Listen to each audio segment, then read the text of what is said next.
사도행전 27장 21절에서 25절까지 제가 한 절 읽고 여러분이 읽겠습니다. 원래 27장 전체를 읽어야 되는데 중간만 좀 읽겠습니다. 21절.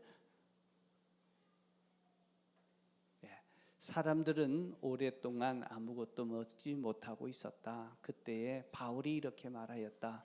여러분은 내 말을 듣고 크레타에서 출항하지 않았어야 했습니다. 그랬으면 이런 재난과 손실은 당하지 않았을 것입니다. 그러나 이제 나는 여러분에게 권합니다.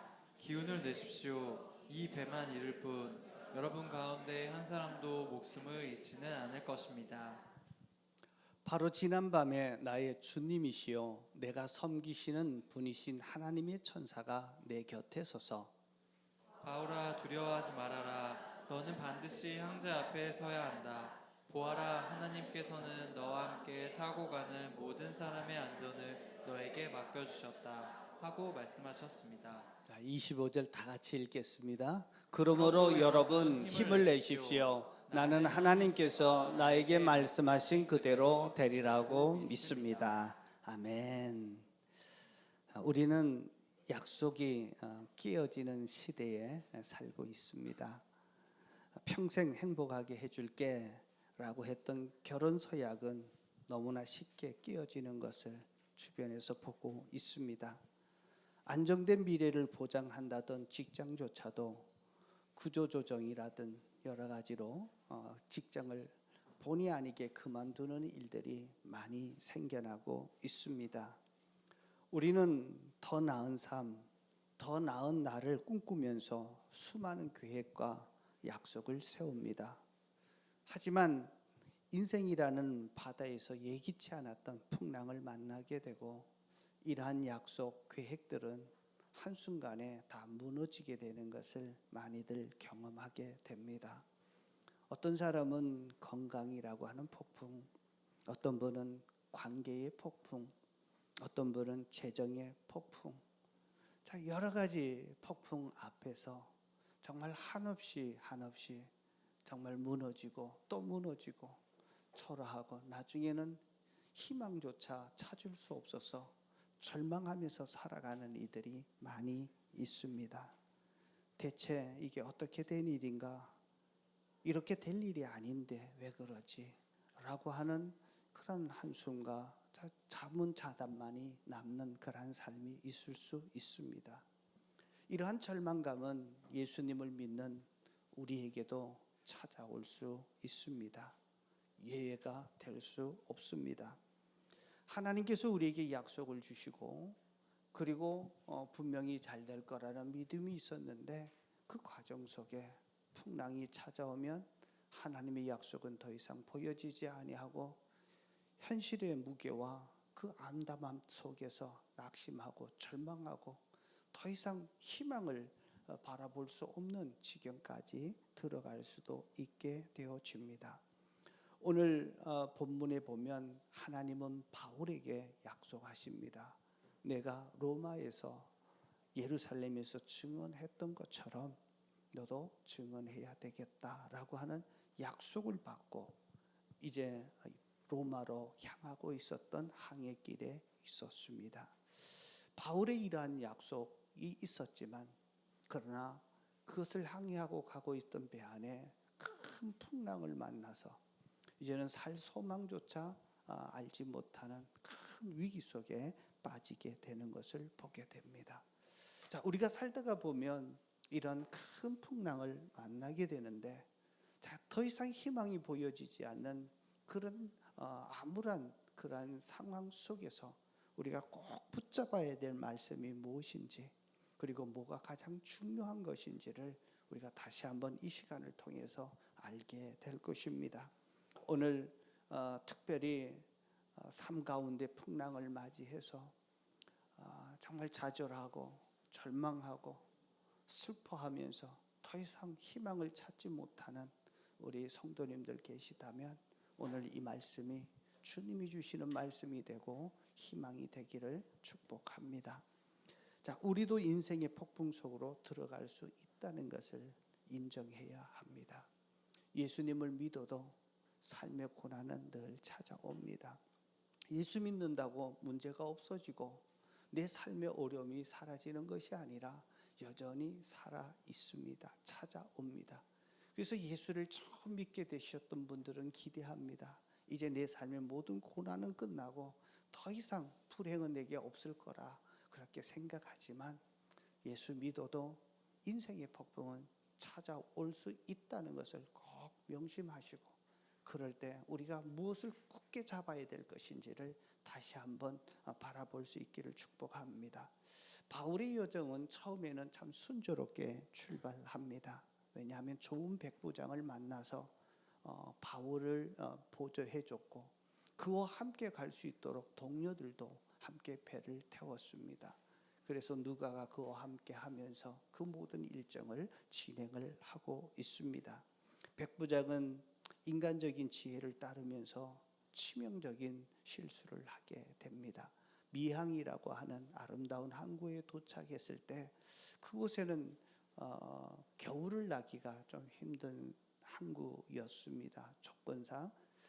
그래서 다음 항구로 가서 그레테 항구로 가서 그 겨울을 보내고자 결정을 하게 되는데, 그때 바울이 얘기합니다. 만약 지금 항해를 하게 되면 우리의 모든 그 재산과 그리고 배에도 큰 타격을 입을 뿐만 아니라 우리 생명까지도 위기를 당할 수 있고 죽을 수 있습니다라고 얘기를 하게 됩니다.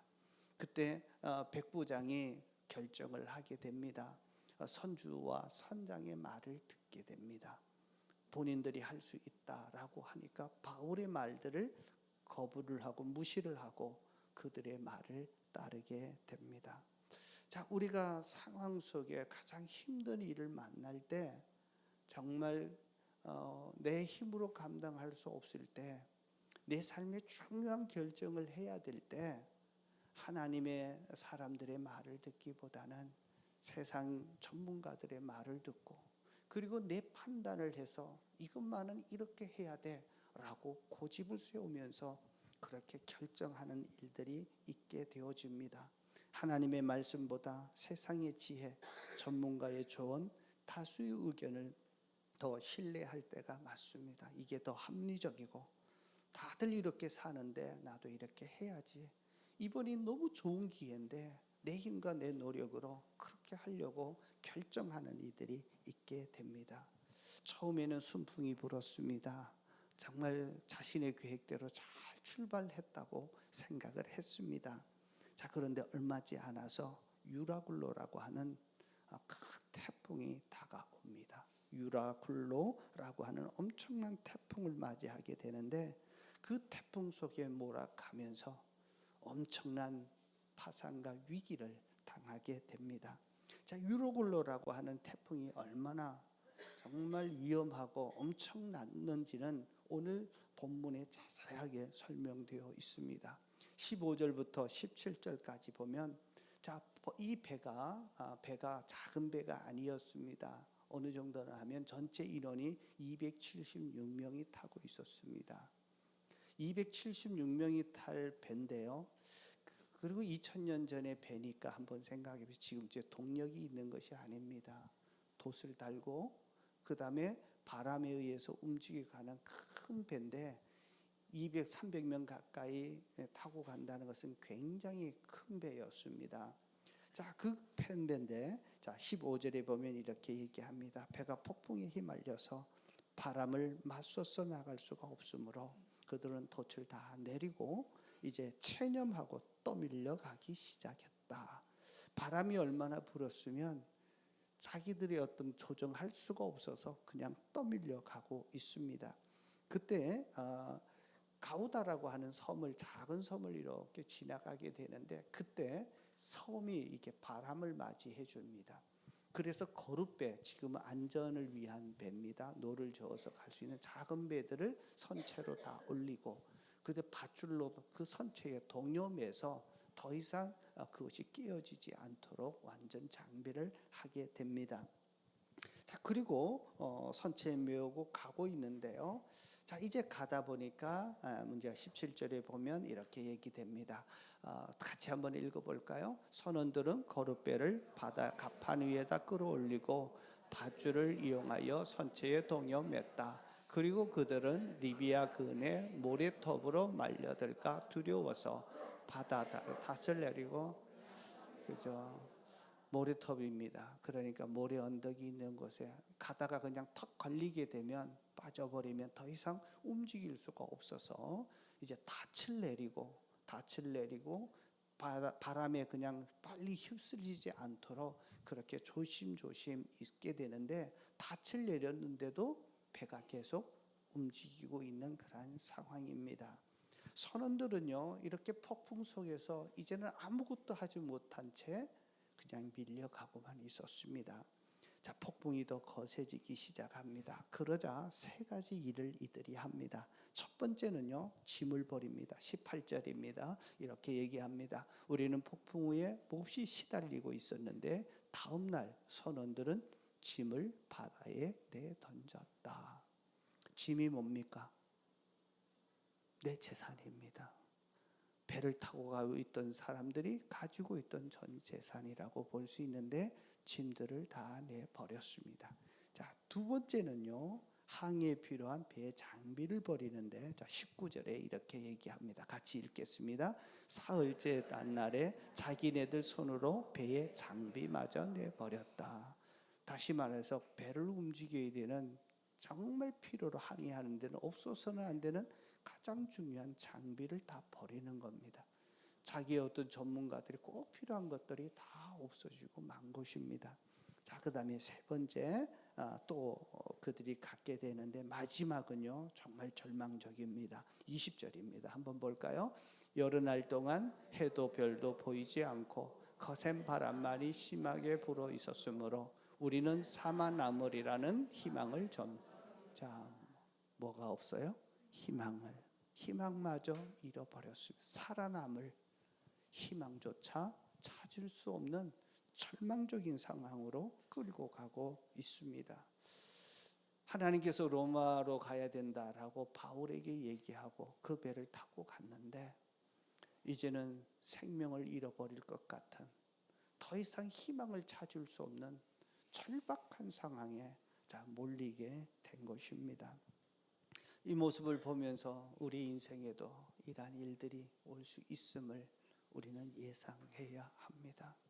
오늘의 좋은 일만 있는 것이 아니라 내 삶에 예상치 못했던, 정말 나의 모든 재산을 다 잃어버리고, 그리고 내가 가지고 있던 전문 지식도 더 이상 쓸 수가 없어서 살기 위해서 그 모든 것도 버려야 되는 이러한 것들, 그리고는 이제는 살 희망조차 없어서 낙심하고 좌절하고 있는 이런 모습이 우리에게도 찾아올 수 있다라고 하는 사실입니다.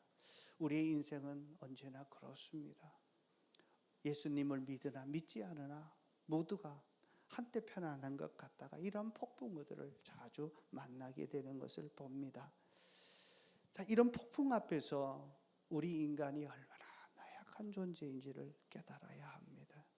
어떤 분들은 관계에 폭풍이 찾아와서 정말 날마다 더 이상 희망이 없다라고 정말 신음하고 정말 고통스러운 하는 이들이 참 많이 있고, 또 어떤 분들은 건강에 정말 어려움을 겪으면서 이제 살 소망이 얼마 남지 않았구나 하면서 죽음을 바라보고 생각하는 이들이 많이 있고, 사업을 하다가 경제적으로 엄청난 손실을 입고 정말 큰 빚에 허덕일 때 그 압박 속에서 정말 삶의 소망을 찾지 못하는 이들이 많이 있다라고 하는 것입니다. 왜 그러나요?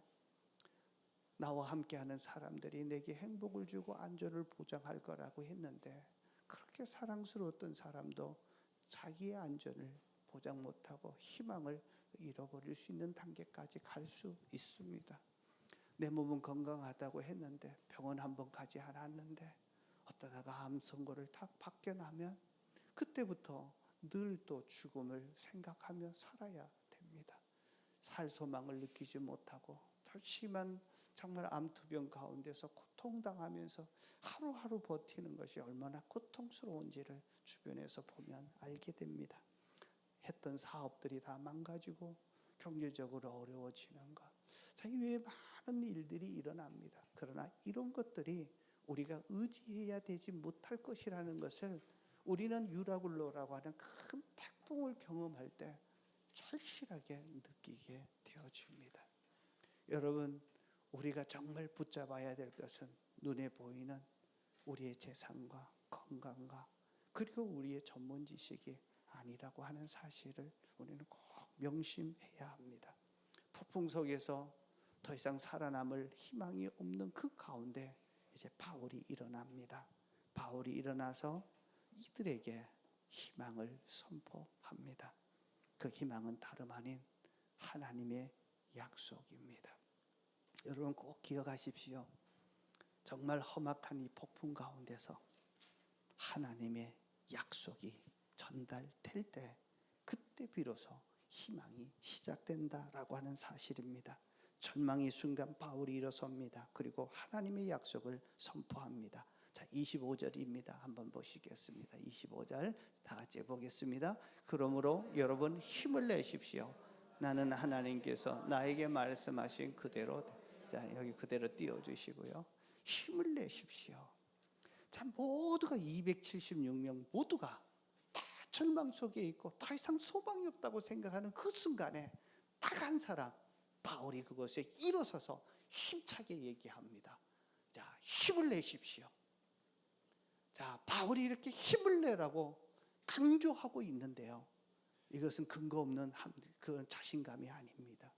분명한 근거 있는 자신감입니다. 그게 누구냐면 하나님께서 나에게 말씀하신 그대로 되리라고 믿습니다.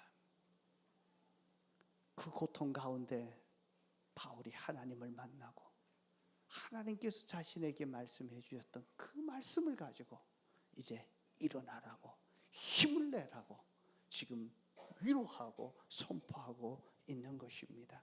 바울이 여기서 보면 26절입니다. 26절 한번 좀 틀어주실까요? 26절.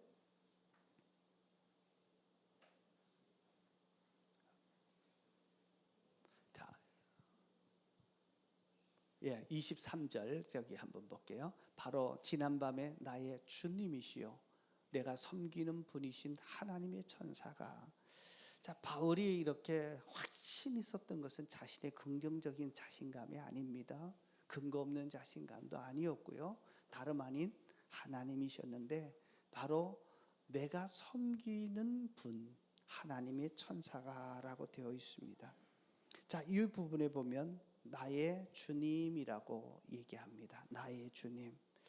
자, 바울은 그 절망적인 순간 가운데서도 하나님과의 관계가 끊어지지 않았습니다. 하나님이 그 폭풍 한가운데 다 절망하고 있는 그 가운데 바울도 고통하고 있는 그 가운데 하나님께서 나타나셔서 말씀해 주신 것입니다. 하나님의 관계의 줄을 꼭 붙들고 있었던 이 바울 통해서 그 절망 속에 있었던 276명에 대해서 희망을 선포하는 사람이 된 것입니다. 여러분 절망할 때 다른 데서 몸부림치고 일을 해결하는 것이 아니라 하나님의 관계의 줄을 꼭 붙드시기를 축복합니다. 하나님의 말씀 한마디 약속해 주는 그 말씀이 있으면 하나님께서는 반드시 그 약속대로 이루어내시기 때문에 그렇습니다. 고난 가운데 하나님의 관계가 끊어지지 않았다면 하나님께서 분명히 약속해 주십니다. 우리 옆 사람에게 한번 얘기할까? 자, 삶이 힘드실 때 하나님의 그 관계의 끈을 꼭 붙드십시오.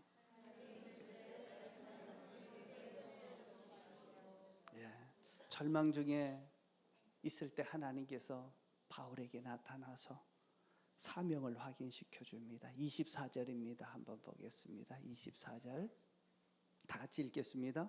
바울아 두려워하지 말아라. 너는 반드시 황제 앞에 서야 한다. 보아라 하나님께서는 너와 함께 타고 가는 모든 사람의 안전을 내가 내게 맡겨준다. 자, 여기서 하나님이 뭘 얘기하십니까?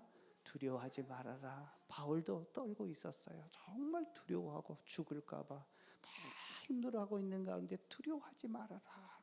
그러면서 그의 사명을 다시 한번 확인시켜줘. 너는 황제 앞에 서야 한다. 복음을 전해야 될 사람이다. 그래서 그 순간에 바울이 하나님이 자신에게 주었던 사명을 굳게 붙들게 됩니다. 그러자 하나님이 또 역사하십니다. 너와 함께 있었던 배에 타고 있었던 모든 사람의 안전을 너에게 맡겨주겠다. 276명의 그 생명이 누구 한 사람 때문에 살아나냐면 바울 한 사람입니다. 사명을 붙들고 사명을 가지고 있었던, 확인했던 그 바울 한 사람 때문에 정말 그 절망적인 사람의 276명의 생명이 구원을 받게 된 것입니다. 하나님이 주신 사명을 붙드는 한 사람이 있으면 그가 속한 공동체가 살아납니다. 주님은 사명을 붙드는 한 사람 바울을 보시고 그와 함께했던 276명을 그에게 맡기신 것입니다. 여러분, 정말 이 시대 죽음 속에서 허덕이고 살아갈 소망이 없는 그들에게 다시 한번 희망을 선포할 수 있는 사람은 하나님의 사명을 붙들고 정말 있는 그 한 사람을 통해서 그 주변 사람들을 살려내고 있다는 사실들을 우리는 꼭 기억해야 합니다. 하나님이 주신 사명을 붙든 한 사람, 그 한 사람을 사용하십니다. 저는 우리 은혜로 교회 모든 성도님들이 하나님이 주셨던 사명에 올인하는 자들이 되기를 소망합니다. 그 모습을 보고 주변의 사람들이 다시 한번 희망을 갖게 될 것입니다. 여러분, 가정이 위태롭습니까? 직장이 흔들리십니까? 산 소망이 없다고 느껴지십니까? 그렇다 할지라도 당신만이 하나님의 사명을 붙들고 하나님과의 관계의 끈을 놓치지 않는 그 한 사람을 통해서 하나님은 주변을 살려낼 수 있다는 사실을 꼭 믿으시기를 바랍니다. 하나님의 관계의 끈을 놓치지 않고 사명을 붙들고 있는 그 사람이 절망 가운데 희망이 되는 사람입니다. 자, 우리 옆 사람 한번 눈을 보시고 당신이 바로 그런 희망을 주는 사람입니다. 다시 한번, 당신이 희망입니다. 자, 두 가지 하셔야 돼요. 하나님과의 관계의 끈을 놓지 않아야 되고 사명을 굳게 붙들고 있으셔야 합니다. 하나님은 나를 희망의 사람으로, 우리 모든 성도를 이 절망의 시대에 희망의 사람으로 세우기를 원하십니다. 우리가 절망하고 희망을 잃어버린 시대, 하나님이 세우신 사명자이십니까? 가장 힘들고 어려울 때 하나님의 관계의 끈을 놓치지 않고 그분 앞에 무릎 꿇고 기도하고 하나님의 인도하심을 받고 계십니까? 믿음의 사람, 관계의 끈을 붙드는 사람 되기를 축복합니다. 정말 절망하고 있는 이 시대, 하나님이 세운 사람, 우리에게 주신 사명, 영혼 구원하여 제자 만들라고 했던 그 사명을 붙들고 올인하는 자들을 통해서 정말 이 시대에 희망을 선포하는 교회로, 그런 성도로 우뚝 세우실 것을 믿습니다. 여러분 한 분이 기도하기 시작하고 여러분의 한 분이 사명을 붙들고 있을 때 여러분을 통해서 여러분의 가정이 살아나게 될 것입니다. 여러분들의 직장과 여러분들의 일터 공동체가 다시 한번 일어나는 역사들이 있게 될 것입니다. 왜요? 하나님은 하나님의 관계를 붙들고 그리고 사명을 붙들고 있는 그 한 사람을 통해서 희망으로 바꿔가기 때문에 그렇습니다. 자, 이제 우리가 다시 한번 이 희망을 가지고 출발할 수 있었으면 좋겠고, 여러분이 오늘 희망의 그 주인공 되시기를 축복합니다.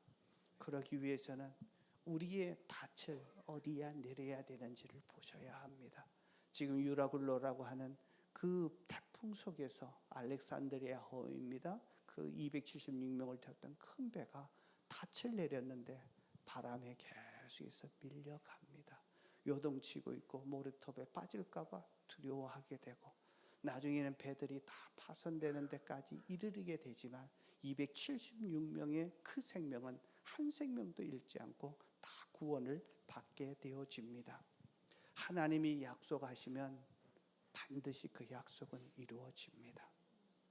자, 고난 중에 하나님을 만나고 하나님의 음성을 들었던 바울 한 사람 때문에 결국 유라굴로라고 하는 엄청난 태풍을 지나가기까지 견뎌낼 수 있었고, 한 생명도 잃지 않았다는 사실을 기억해야 합니다.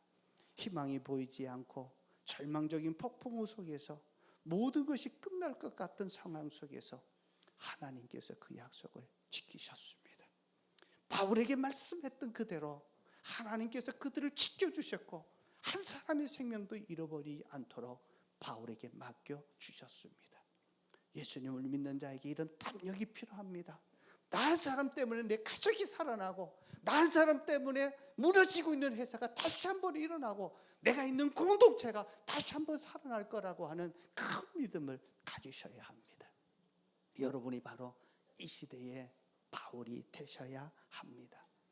그런데 그 바울은 예수 그리스도라고 하는 예수님에게 영혼의 닻을 내리고 있다는 사실을 아셔야 합니다. 영혼의 닻을 내리고 있습니다. 선원들이 배를 버리고 다 도망가려고 할 때, 자, 그때 바울이 얘기합니다. 30절 말씀을 한번 보십시오. 얼마나 상황이 심각했나 하면 보겠습니다. 같이 봅니다. 그런데 선원들이 배를 버리고 달아나려고 그물에서 닻을 내린 척하면서 바다에 거룻배들을 풀어내렸다. 거룻배, 노를 저어서 가는 작은 안전배를, 보트를 타고 도망가려고 합니다. 도저히 그 배에 앉아 있어서는 더 이상 생명을 잃을 것 같은 전문가의 지식입니다. 그래서 선원들이 그 책임을 지지 않는 거예요. 선원들은 승객들의 생명을 최후까지 남아서 그들을 지켜주고 보호해주고 안내해야 되는데 그들이 먼저 도망가려고 하고 있습니다. 자, 그때 31절에 바울이 이렇게 얘기합니다. 다 같이 읽겠습니다. 바울은 백부장과 사람들에게 말하였다.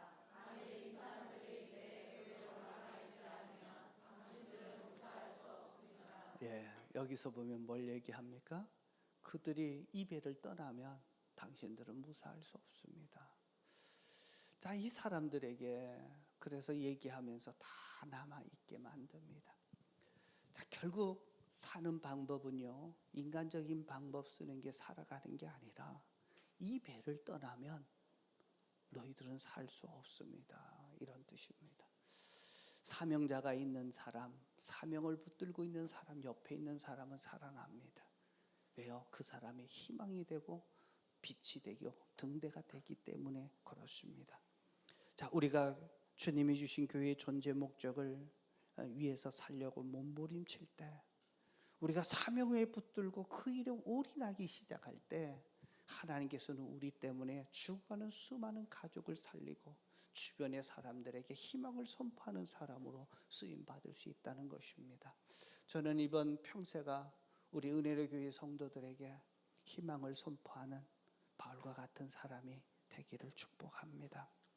평세는 주님이 꿈꾸시는 신약교회입니다. 초대교회의 그 위력입니다. 그것을 다시 한번 회복시키기 위한 운동입니다.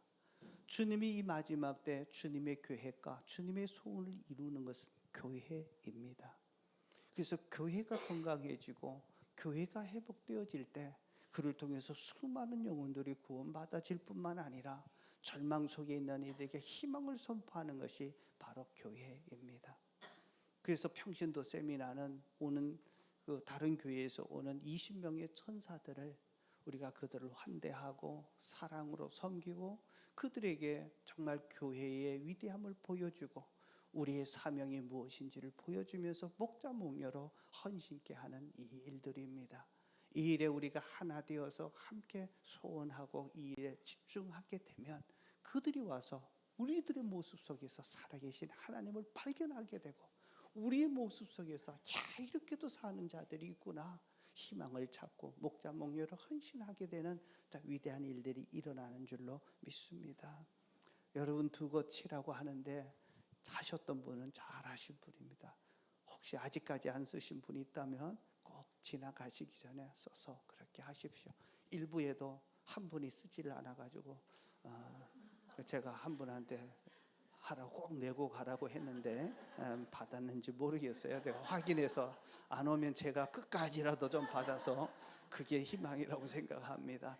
그래서 자꾸 이렇게 빼지 마시고 적극적으로 좀 참여해 주시면 참 좋겠습니다.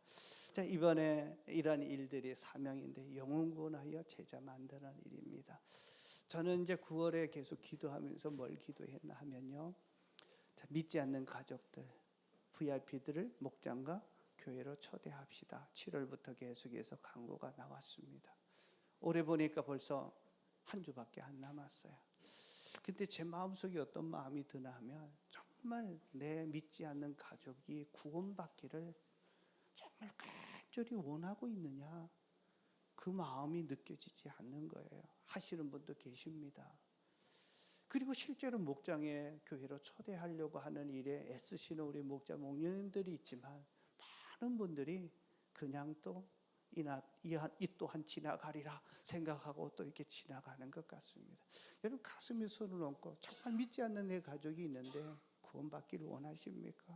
그들이 구원되어야 되지 않겠어요? 함께 천당 가서 정말 하나님의 기쁨과 영혼을 누려야 될 텐데 내가 얼마만큼 마음을 정말 내 가족들에게 주고 있는지를 한번 보셔야 합니다. 그리고 내 VIP를 목장에 초대하기를 원하는데 정말 그렇게 하기 위해서 정말 마음을 다해서 정말 진심으로 정말 힘쓰고 있는지를 한번 보셔야 합니다. 내가 보니까 9월이 또 지나가요. 그러나 기회는 항상 주어집니다. 이번 평신도 세미나 때 자, 여러분들 함께 이 사명에 좀 헌신했으면 참 좋겠습니다. 마음을 다하고 정말 정성을 다하고 내 믿지 않는 가족을 목장으로 초대하고 교회로 초대하게 해서 이번 평세 할 때 세례받는 이들이 좀 많이 좀 등장했으면 좋겠다 하는 생각이 듭니다. 여러분 그렇게 한번 노력해 보지 않으시렵니까?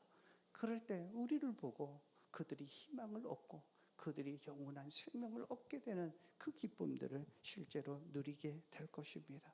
그러기 위해서는 우리의 믿음의 닻을 예수 그리스도에게 굳게 내려야 합니다. 히브리서 6장 19절에서 20절에 보면 자 이렇게 얘기합니다. 다 같이 읽겠습니다. 우리에게 이 소망이 있으니 그것은 안전하고 확실한 영혼의 탑 같아서 휘장 안에까지 들어가게 해준다. 20절에 보면 그분이 대제사장 되신 예수님이라고 얘기합니다. 우리의 영혼의 닻을 예수 그리스도에게 내리는 자입니다. 닻이라고 하는 것은 배를 머물게 하는 것입니다. 이 세상에 있는 모든 목적지가 끝이 아니라 새하늘과 새 땅 하나님이 예비하신 그 하나님의 나라로 영원히 이끌도록 하는 것이 바로 예수 그리스도이시기 때문에 그렇습니다. 배를 타고 있었던 바울이 타고 있었던 배는 닻을 내렸지만 불안전했습니다. 우리에게는 결코 끊어지지 않는 영원한 닻이 있습니다. 그것이 바로 예수 그리스도이십니다. 오늘 예배를 드리면서 아직까지 예수님을 나의 구원자로 나의 주인으로 믿고 인정하지 않고 있다면 여러분 꼭 예수님에게 여러분의 영혼의 닻을 내리시기를 축복합니다. 이 세상에 있던 모든 것은 다 사라집니다. 내가 그렇게 소중하게 여겼던 재산도 없어지고 건강도 사라지고 사랑하는 사람도 떠나게 되고 그렇게 믿었던 내 몸 자신도 나중에는 내가 하나 주체할 수 없을 정도로 결국 연약해져서 사라집니다. 그러나 영원히 사라지지 않는 한 가지가 있다면 예수 그리스도입니다. 그분을 받게 되면 그분이 나의 영혼을 책임지셔서 죄와 죽음과 지옥의 형벌로부터 나를 완전히 분리시켜서 영원한 하나님의 나라로 나를 이끌어 들이시는 줄로 믿습니다. 그래서 예수님을 영접하는 모임에 오늘 그 결승 카드에다가 예수 영접 모임 하겠습니다. 이렇게 한번 결단하시고 예수 영접 모임에 여러분에 꼭 한번 들어오시면 어떻게 예수님을 영접하는지 제가 여러분을 안내해 드리도록 그렇게 하겠습니다. 이제 말씀을 마무리하려고 합니다. 바울이 마지막 시대에 정말 희망의 사람이 될 수 있었던 것은 그가 영혼의 닻을 예수 그리스도에게 깊게 내리고 그 주님과 고난과 환난 가운데서도 그 불안한 희망이 없는 가운데서도 관계의 끈을 놓치지 않고 그분의 음성을 들었다는 데 있습니다. 여러분들 그 음성 듣기를 축복합니다. 그리고 주님이 주셨던 말씀이 있을 때 이제는 담대하게 나뿐만 아니라 다른 사람들에게 두려워하지 말라고, 안심하라고, 하나님이 나에게 이런 말씀을 주셨다고, 우리 가정은 살아날 거라고, 우리의 공동체는 다시 한번 살아날 거라고 희망을 선포하는 믿음의 사람 되시기를 주의 이름으로 축복합니다. 오늘 44절 말씀에 보면요, 마지막 절입니다. 모두가 구조되어집니다. 그리고 그 밖에 사람들은 널판지나 부서진 배 조각을 타고 무트로 나가라고 명령하였다. 이렇게 해서 모두 무트로 올라와 구원을 받게 되었다. 결국 큰 배도 파손되고 말았습니다. 그럼에도 불구하고 그곳에 타고 있었던 276명의 그 생명은 바울 한 사람 때문에 다 구원받게 되었습니다. 구원이라고 하는 안전한 섬에 도착했습니다. 이 땅에서는 영원히 안전한 곳이 없습니다. 하나님의 나라, 그곳이 우리가 영원히 가야 될 마지막 종착지입니다. 우리가 언제가 주님과 부르실 때, 주님 앞에 섰을 때 하나님이 예비하신 새하늘과 새 땅 그곳에서 우리가 영원히 맞이할 수 있는 여러분들 되시기를 주의 이름으로 축복합니다. 여러분 지금 어떤 폭풍 속에 있습니까? 당신이 의지했던 모든 것이 무너지고 있습니까? 그렇다면 여러분의 닻을 한번 점검해 보셔야 합니다. 내 닻이 누구에게 내리워져 있는지, 혹시 재물과 건강과 나 자신과 다른 어떤 지위에 있지는 않은지 보십시오. 세상의 모든 것은 다 무너집니다. 소망이 없어지는 날이 오게 됩니다. 그러나 예수 그리스도만은 영원한 닻이 되셔서 여러분들의 영혼을 안전하게 하나님의 나라로 인도하게 될 것입니다. 큰 폭풍 속에서, 칠흑 같은 어두움 속에서 영원한 닻 대신 예수님을 붙드시고 그분과 관계하시고 그분의 음성을 들으시고 우리에게 주셨던 정말 영혼구원하여 제자 삼으라고 하는 그 사명에 올인할 수 있는 저와 여러분들이 되시기를 축복합니다.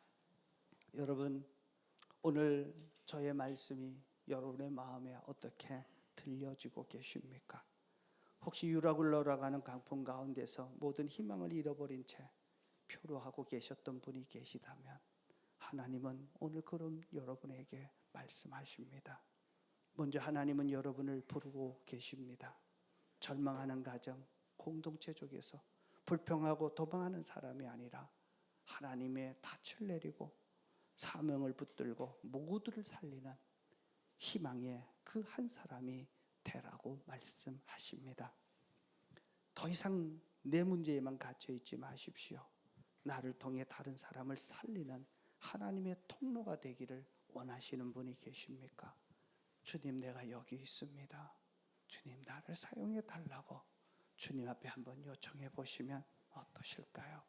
오늘 가슴에 손을 얹고 정말 내가 그 한 사람, 희망의 사람 되고 싶습니다.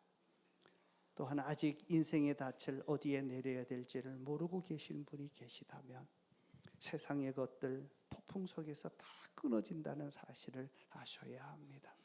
내가 타고 있는 배가 그렇게 크고 대단한 것 같지만 언젠가는 다 파손이 되어지고 깨지고 없어지고 말 것입니다. 그러나 예수 그리스도께 내 전체를 맡기게 되면 그분은 나를 영원한 하나님의 나라로 이끌어 주십니다. 주님, 이제 내 힘으로 살지 않겠습니다. 내 인생의 주인 되어 주십시오 라고 고백하는 일입니다. 여러분, 예수님을 나의 주인으로 영접할 수 있기를 축복합니다.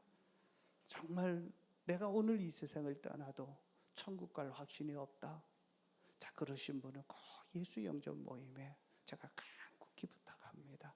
꼭 오셔서 이제 여러분들의 믿음의 닻, 영혼의 닻을 예수님에게 내리는 그 은혜와 축복이 있어서 남은 여생 하나님이 주시는 축복과 하늘나라를 누리면서 사시다가 하나님이 예비하신 영원한 나라에 당당하게 들어갈 수 있는 우리 성도님들 되시기를 축복합니다. 우리 가슴에 한번 손을 좀 얹어 보십시오. 제가 한번 여러분을 위해서 기도해 드리겠습니다. 하나님 아버지, 폭풍 같은 세상 속에서 희망 없이 살아왔음을 고백합니다. 오늘 말씀을 통해 저를 구원하시기 위해 예수 그리스도를 이 땅에 보내주심을 믿습니다. 이제 내 삶의 닻을 세상이 아닌 예수님께 내리기를 원합니다. 예수님 제 인생의 주인이 되어주시고 저를 통해서 내 가문과 세상에 희망을 선포하고 이들을 살려내는 하나님의 사명자가 되기를 원합니다. 예수님의 이름으로 기도하옵나이다. 아멘.